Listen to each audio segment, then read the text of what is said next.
October 4th, and it's your first full length. And you guys worked with Kenneth Mount and Zach Odom on it, and you guys also worked with them on your EP. Yeah, right? yeah. So did you guys collectively approach it differently, or did you kind of approach it the same? It was very similar, but the only difference was that we had more time, so it wasn't as rushed. Like the EP, I think we went in with 8 songs and recorded 7 of them, and this time we went in with about 25 and then, recorded 10. So we had a lot more time to write and a lot more time to just kind of like figure out what we wanted the record to sound like. So that was definitely cool. So are you guys going to keep those other songs like B-sides or release them later? I think some of them we want to release later. We have like plans for that. Like we had them, and a lot of them we'd want to release, and then we were like, well, maybe this sounds more like a second record, so let's save this for something different. So yeah, they're still there. And what specifically do you think Kenneth Mount and Zach Odom add to your music? Everything. They are our 7th and 6th band member. Like they're like family to us. We go in, we can joke around, we can be really serious with them. It's comfort. It's a comfort zone. So it has a lot to do with the way everything turns out. So it's cool.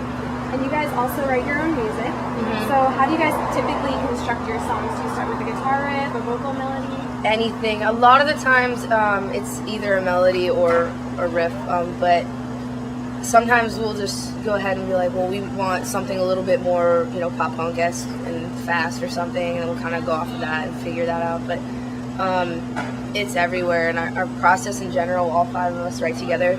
So there's 5 cooks in the kitchen at all times, and it takes a long time, but in the end, everybody's really happy. So it's a long process, but it's the best way we can figure out how to do it. And Rumor Mill is your current single. Mm-hmm. So now, did you guys pre-select all the singles already from your album? We did, and then some of them switched around. Actually, we originally thought we were going to do a video for On Your Own, so we released that as a single as well, but the response on Rumor Mill was really good, and we think that song kind of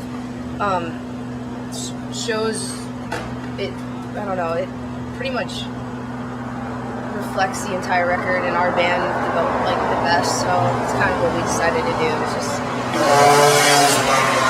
Thank you. he's cool. But yeah, if anybody had no idea who we were and wanted to listen to a certain song, we'd probably let them listen to Rumor Mill to try to get a feel for our band. Cool. And in the description of the Rumor Mill music video on YouTube, it says that you were stuck in an elevator. So is that a true story? Yes. It was written in the treatment that I was being stuck in an elevator. But while we were filming it, I actually got stuck in the elevator for about 20 minutes, and it was really, really scary because we filmed it in a haunted hotel that was abandoned, and they shoot a lot of like movies there and stuff like that. So it's really cool, and there's like it's creepy though. There's like a morgue in there. It was really, really weird.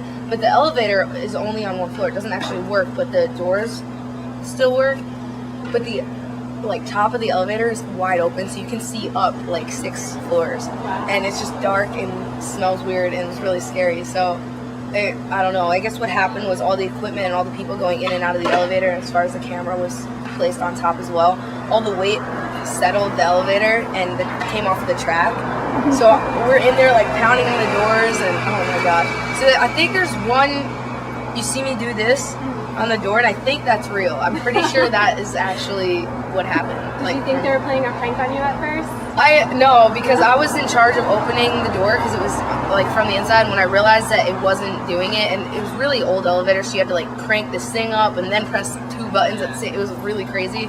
When I realized I didn't have control over that anymore, I was like, oh god, I'm stuck in an elevator. It's my luck. And you guys are going to be doing a co-headlining tour in the spring, so are you able to talk about any details yet? Not yet, no. We No? can't. Nothing's announced. It should be announced the next month or 2, probably. I would assume so. But yeah, I'm excited. We've never headlined or co-headlined before, so it should be really fun. And you guys did an acoustic show across the street Yeah, today. with these guys. Yep, Daddy Cool. And now you guys have to play a show tonight. So do you prefer having one show, or do you like where you can save your energy? That's a or really do you like good doing question. one? I usually don't like it because if it's far away, kids want to stand in line. They want to get a good spot and like for the show. So if the in-store is too far away, even if it's like a few miles, if you have to drive there, it doesn't really help us out because there's, you know, only like the actual diehard fans, which is great, but I mean, we want to, like, you know, build our fan base. So this was perfect because people are just walking across the street and then they could come back. But I guess it just depends on location. And our very last question for you Okay. is, do you have any profound words of wisdom for your fans?